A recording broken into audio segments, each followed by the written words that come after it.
अब हम बात करेंगे बेटा रिफ्लेक्शन के बारे में आगे। तो कल हमने देखा था कि अगर कोई भी मीडियम हमारे पास, तो उनमें से एक मीडियम कैसा होता है बेटा आपका रेयर, और दूसरा मीडियम कैसा होता है आपका डेंसर। क्लियर बात। और जब कोई भी लाइट एंटर करती है किसी इंसिडेंट एंगल पे, तो वो रेयर से अगर डेंसर जा रही है तो वो अपने एक्चुअल पाथ से, ये एक्चुअल पाथ होता, वो नॉर्मल की तरफ को बेंट हो जाती है। क्लियर बात। ये एंगल ऑफ रिफ्रैक्शन होता है। तो इसमें जिस तरीके से रिफ्लेक्शन के नियम होते हैं, इसी तरीके से बेटा आपने पढ़े होंगे लॉज ऑफ रिफ्रैक्शन भी होते हैं। क्लियर बात। लॉज ऑफ रिफ्रैक्शन,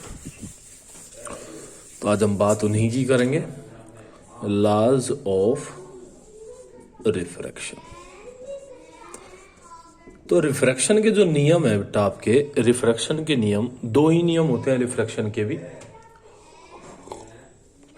जिनमें से पहला जो नियम है हमारा वो क्या कहता है। फर्स्ट नियम कहता है हमारा कि incident ray normal and refractive ray are lie in same plane. पर रिफ्लेक्शन में और रिफ्रैक्शन में यही फर्क होता है कि वहां पर रिफ्लेक्टेड रे होती है और यहां पे आपकी रिफ्रैक्टेड रे होती है। क्लियर बात। तो इंसिडेंट रे, नॉर्मल और रिफ्रैक्टिव जो हमारी रे है, वो सारी की सारी किस में करेंगे बेटा आपका एक सेम प्लेन में लाई करती है। सेकंड अगर हम बात करें तो सेकंड यहां पे ये इंपॉर्टेंट होता है। सेकंड होता है कि जो इंसिडेंट एंगल था आपका उसका साइन, और जो आपका रिफ्रैक्टेड एंगल था उसका साइन, ये कांस्टेंट होता है। क्लियर बात।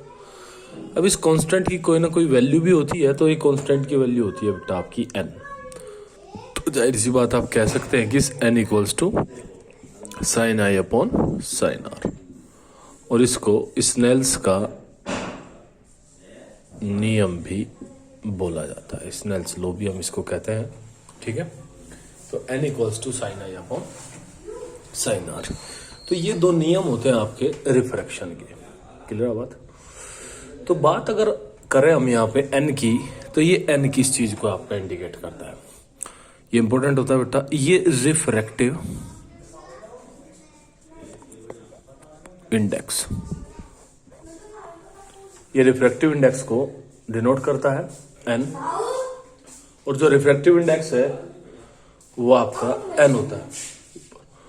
तो बात अगर रिफ्रैक्टिव इंडेक्स की हम करें, अब रिफ्रैक्टिव इंडेक्स क्या होता है, तो रिफ्रैक्टिव इंडेक्स की भी बेटा दो टाइप होती है, इसको मैं एक बार मिटा देता हूं। तो रिफ्रैक्टिव जो इंडेक्स है, तो टाइप्स ऑफ रिफ्रैक्टिव इंडेक्स अगर हम बात करें तो ये दो टाइप का होता है। ठीक है। जिसमें से पहली जो टाइप है बेटा वो क्या है, पहली टाइप होती है हमारी एब्सोलूट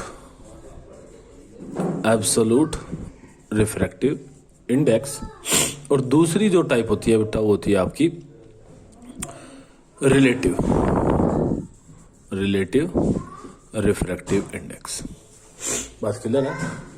तो ये चीज बड़ी ही इंपॉर्टेंट होती है, इसमें कंफ्यूजन बना रहता है, तो मैं वो क्लियर करने की आपकी कोशिश करता हूं थोड़ी। सबसे पहले बेटा हम बात करते हैं एब्सोलूट रिफ्रैक्टिव इंडेक्स के बारे में।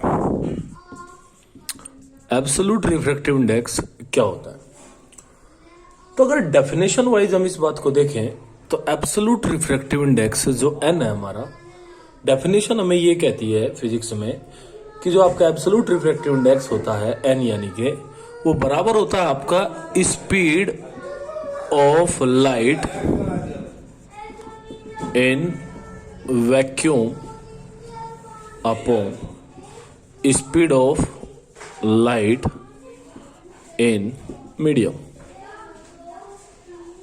क्लियर बेटा बात। जो n है हमारा एब्सोलूट वाला, वो किसके बराबर होता है, आपका speed of light in vacuum upon speed of light in medium. Clear बात। तो हम थोड़ा सा इसको डिटेल में समझते हैं। तो अंडरस्टैंडिंग के लिए मैं एक चीज बताना चाहूंगा आपको कि जितने भी मटेरियल होते हैं बेटा हमारे पास, कोई भी मीडियम है हमारे पास, सभी का अपना अपना एक रिफ्रैक्टिव इंडेक्स होता है। क्लियर बात। उसी रिफ्रैक्टिव इंडेक्स को हम क्या बोलते हैं, आपका एब्सोल्यूट रिफ्रैक्टिव इंडेक्स बोलते हैं। फॉर एग्जांपल जैसे अगर मान लिया जाए n फॉर वैक्यूम अगर मैं बात करता हूं तो ये कितना होता है बेटा, आपका ये 1 होता है। अगर मैं n फॉर एयर बात करूं तो ये 1 पॉइंट समथिंग होता है, इसको 1 ही कंसिडर कर लिया जाता है। इसी वजह से हम कहते हैं कि वैक्यूम में और एयर में अगर रे ट्रेवल करती है तो इसके ऊपर हम मानते हैं कि कोई खास फर्क नहीं पड़ता है। क्लियर बात, क्योंकि ये मीडियम एक तरीके से दोनों सिमिलर से ही माने जाते हैं। ठीक है, नेक्स्ट अगर हम देखें एन वाटर, ये पढ़ा भी होगा आप लोगों ने, वाटर का रिफ्रैक्टिव इंडेक्स ये 1.33 होता है। क्लियर बात। और जैसे एन फॉर ग्लास यानी कि कांच के लिए अगर हम बात करें तो ये कितना होता है बेटा, आपका ये 1.5 होता है। क्लियर बात। तो ये सारे के सारे जो आप लोग देख रहे हैं ये पर्टिकुलर अपने अपने मीडियम में है आपके सबके, जैसे वैक्यूम में हो गया, एयर में हो गया, वाटर में हो गया बेटा, और फाइनली ग्लास में। और सबसे ज्यादा ये किसका होता है बेटा, आपका सबसे ज्यादा ये डायमंड का होता है। जो एब्सोल्यूट रिफ्रैक्टिव इंडेक्स है, ये भी चीज आप ध्यान रखें, ये सबसे ग्रेटर जो होता है वो किसका होता है बेटा, आपका वो डायमंड का होता है। ये 2 पॉइंट मेरे ख्याल में 65 के करीब होता है। ठीक है, एक्चुअल मुझे याद नहीं है, लेकिन सबसे ज्यादा ये डायमंड में होता है। ये इसी बात को इंडिकेट करता है आपका डायमंड में कि डायमंड सबसे ज्यादा कैसा मीडियम होता है, आपका डेंसर। इसका कारण यही है क्योंकि इसका रिफ्रैक्टिव इंडेक्स कैसा होता है बेटा, आपका सबसे ज्यादा होता है। क्लियर बात।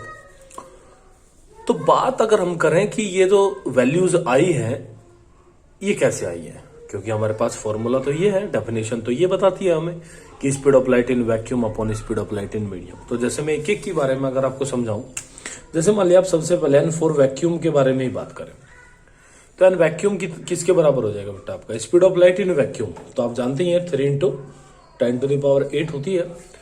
अब नीचे है speed of light in medium. तो अब एक चीज देखिए, अगर आप वैक्यूम में निकाल रहे हैं तो मीडियम जो हो गया आपका वो क्या हो गया, आपका वो तो वैक्यूम ही हो गया। क्लियर बात। तो यानी कि वैक्यूम में वैक्यूम के रेस्पेक्ट में आपको ये देखना है। तो यानी कि मीडियम अगर वैक्यूम है हमारा तो स्पीड वैक्यूम में कितनी होती है आपको पता ही है, 3 × 10⁸ ही होती है। तो जैसे आप इसको कट आउट करेंगे तो ये कितना आ जाएगा बेटा, आपका 1। इसी वजह से ये 1 होता है। बात क्लियर। यहीं पे सेकंड अगर हम एयर के लिए देखते हैं, एन फॉर एयर, तो वैक्यूम कितना बेटा, 3 × 10⁸ अपॉन, अब ये यहाँ पे मीडियम क्या बन गया आपका, मीडियम तो एयर बन गया। तो एयर में जो स्पीड होती है वो लगभग 2.96 × 10⁸ के करीब होती है। ठीक है, तो जैसे हम इसको कैलकुलेट करेंगे बेटा यहाँ पे तो ये लगभग कितना आ जाएगा आपका, 1.000 समथिंग। ठीक है, तो ये लगभग 1 ही होता है। क्लियर बात। तो इस तरीके से जैसे आप लोग वाटर के लिए सॉरी वाटर के लिए देखेंगे तो अब मीडियम क्या बन जाएगा बेटा, आपका मीडियम वाटर बन जाएगा।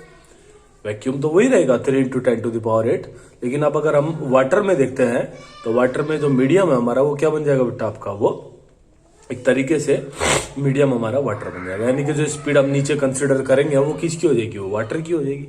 इसी तरीके से अगर ग्लास में बात करें तो स्पीड किसकी हो जाएगी बेटा, आपकी ग्लास। यानी कि जिस भी चीज की आपको देखनी है ये ऊपर फिक्स रहेगा बिल्कुल, यहाँ पे उसकी जो स्पीड है वो बदलती चली जाएगी, यानी कि मीडियम आपका चेंज होता चला जाएगा। तो इससे आपको जो मिलेगा बेटा वही जो आपका रिफ्रैक्टिव इंडेक्स होता है वही क्या होता है बेटा, आपका एब्सोल्यूट रिफ्रैक्टिव इंडेक्स होता है। मेरे ख्याल में बात समझ आई होगी बेटा। ठीक है, अब सेकंड नंबर पे अगर हम बात करें तो सेकंड पे क्या है बेटा, आपका रिलेटिव रिफ्रैक्टिव इंडेक्स। तो रिलेटिव में नाम से ही समझ में आ रहा होगा, रिलेटिव रिफ्रैक्टिव इंडेक्स की अगर मैं बात करूं तो रिलेटिव का मतलब क्या होता है, रिलेशन, यानी कि एक दूसरे के रेस्पेक्ट में जब हम देखते हैं। क्लियर बात। वहां पे तो हमने सबके किसके रेस्पेक्ट में देखे, वैक्यूम के। यहां पे हम किसी के भी रेस्पेक्ट में अगर देखना चाहें, फॉर एग्जाम्पल जैसे नॉर्मली हम अपना फिगर बनाते हैं जिसके ऊपर हम काम करते हैं रिफ्लेक्शन में, ये नॉर्मल हो गया बेटा और ये इस तरीके से आपका ऐसे चला गया। ये एंगल आई, ये आर हो गया यहाँ पे। ये मान लिया एयर है बेटा और ये क्या है आपका, मान लिया चलो ग्लास है। क्लियर बात। तो अब एक चीज देखिए, सबसे पहले आप लोगों को ये चीज ध्यान रखनी है, पर रिफ्रैक्शन अकर कहां पे हुआ है। तो जाहिर सी बात है जहां पे मीडियम बदलता है वहां पे रिफ्रैक्शन अकर होता है। यानी कि अगर मैं यहां पे देखूं तो किस पॉइंट पर आपका रिफ्रैक्शन शो हो रहा है, इस पॉइंट पर। अगर मैं यहां पे देखूं तो किस पॉइंट पर मेरा रिफ्रैक्शन शो रहा है, यहां पर। क्यों? क्योंकि देखो यहां से यहां तक का मीडियम सेम है, मीडियम बदला कहां पे, यहां पे आने के बाद मीडियम आपका चेंज हुआ है, तो जाहिर सी बात है यहां पे रिफ्रैक्शन होगा। तो यहां पे जो मैं रिफ्रैक्टिव इंडेक्स निकालूंगा, क्योंकि दो अलग अलग मीडियम में मैं बात कर रहा हूं, तो यहां पे जब मैं इसको कंबाइन करके बात करूंगा तो मैं इसको लिखूंगा बेटा ANG। तो एनजी का मतलब समझ में आया होगा। एनजी का मतलब बेटा एयर टू ग्लास, हमारे लिए कैसे आ रही है, एयर टू ग्लास।